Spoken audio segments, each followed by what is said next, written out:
we'd want to look at resource leveling. How can we get this on a level playing field? What can we do to minimize our requirement of fluctuations, that delta, change that delta to least amount as possible?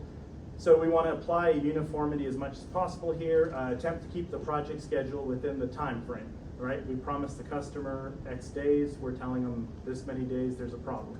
Now, we could say, look, Mr. Customer, we had a weather delay, or in the middle of the project, you came in and you told us to make changes that caused the delay.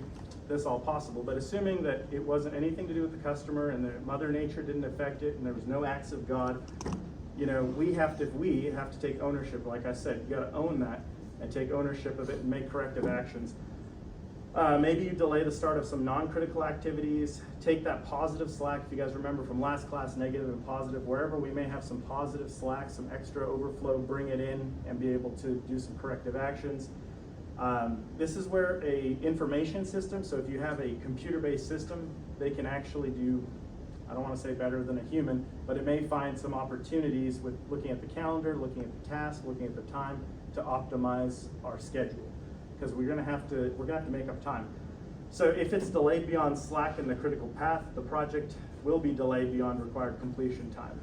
And in cases of I can't get overtime, I can't get extra resources. If it's just something like I'm waiting on a part to come in from China, it's on a boat in the middle of the ocean, can you do anything about it? In some cases, you can.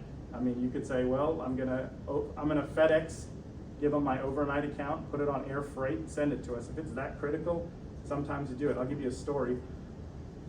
It was a Friday about 16 years ago. We got a call from a plant in Kentucky. It's an automotive plant.